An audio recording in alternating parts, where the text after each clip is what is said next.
Arun देवनि fill थामची शाक बेदकमा शालनो मुइतो ख्लाइमानि panda ख्लाइजाखा Agartala মেলার মাঠনি ছাত্র যুব ভবন পান্ডানো কিতিগি এসএফআই সদর বখাক সেমো থনি বখাক দেথৈ রিমুং পান্ডাবো লুয়াজি চাখা 1990 সালে ঠিক আজকের দিনে কমরেড অরুণ দেব কংগ্রেসের ঘাতক বাহিনীর হাতে নৃশংসভাবে নিহত হন। কমরেড অরুণ দেব ছিলেন আমাদের সংগঠনের তৎকালীন সময় রাজ্য কমিটির সদস্য। সেই সময় রাজ্যের মধ্যে কংগ্রেস এবং টিউজিএসের আধা ফেসিস্ট সরকার রাজ্যে পরিচালনা করছিলেন।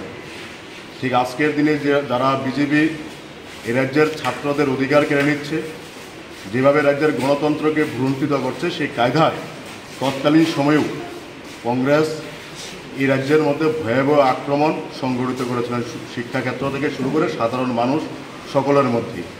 কমরেড অরুণ দেব শুধু সে সময় রাজ্যের শিক্ষাকে রক্ষার জন্য শুধু আন্দোলন না, সমগ্র মানুষের জন্য, জাতি উপজাতি সকল অংশের মানুষের জন্য বেঁচে থাকার যে আন্দোলন, যে লড়াই, সেই লড়াইয়ে উনি বৃহত্তর একজন সৈনিক হিসাবে পরিচিত ছিলেন। সকল অংশের মানুষের কাছে তার একটা পরিচিতি ভালো ছিল।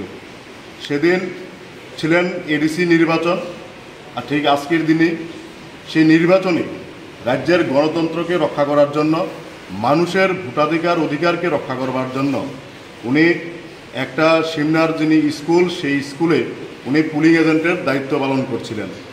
যখন কংগ্রেসের ঘাতক বাহিনীরা যখন সারা পুলিং বুথ দখল নিচ্ছিলেন, মানুষের গণতন্ত্র অধিকারটাকে রক্ষা করতে পারছিলেন না, উনি সেই জায়গায় দাঁড়িয়ে প্রতিবাদ করেছিলেন।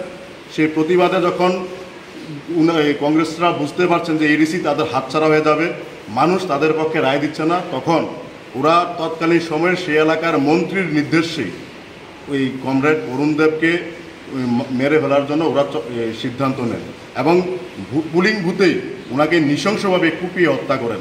এরকমভাবে কুপিয়ে হত্যা করেছেন, ওনার দেহের প্রত্যেকটি অংশই টুকরো টুকরো করে দিয়েছেন এবং যখন বস্তায় ভরে ওনার দেহটাকে নিয়ে যাচ্ছে, তখন নিয়ে যাওয়ার সময় ওনার শরীরের যে হাতের কবজি, সেই কবজি পড়ে যায়। কমরেড অরুণ দেবের মা তার হাতের কবজি দেখে চিহ্নিত করেন যে সেই আমার অরুণ। যে অরুণ দেবরা সেই সময় রাজ্যের শিক্ষা ব্যবস্থা থেকে শুরু করে যে উন্নত সমাজ গড়বার, যে সমাজ পরিবর্তনের যে লড়াই, ওনারা সেই সময়েই স্বপ্ন দেখে গেছিলেন।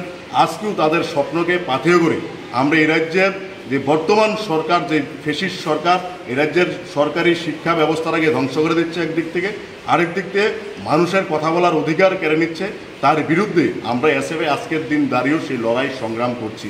আমরা কমরেড অরুণ দেবকে ভুলব না, অরুণ দেবের পক্ষে পাথেয় করে আগামী দিনে এই সরকারের বিরুদ্ধে, এই যে সরকারের যে শিক্ষা বিরোধী নীতি, সেই নীতির বিরুদ্ধে আমরা সারা রাজ্যে আন্দোলন সংগ্রাম আমরা চালু রাখব।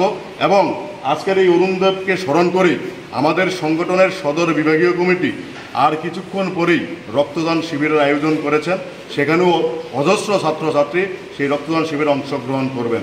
শুধু রক্তদান শিবিরের মধ্য দিয়ে কমরেড অরুণ দেবকে আমরা স্মরণ করতে চাইছি না, এই সময় যারা রাজ্য থেকে ওই ইতিহাসকে ভুলিয়ে দেওয়ার জন্য যারা পরিকল্পনা করছেন, আবার আমরা সেই ইতিহাসকে সামনে এনে নতুন প্রজন্মের ছেলেমেয়েদের কাছে তাদের যে চরিত্র, মুখোশের আড়ালে তাদের যে ভয়ানক চরিত্র, সেই চরিত্র আমরা সকল অংশের ছাত্রছাত্রীদের কাছে নিয়ে যাওয়াই আমাদের মূল লক্ষ্য। Bureau report.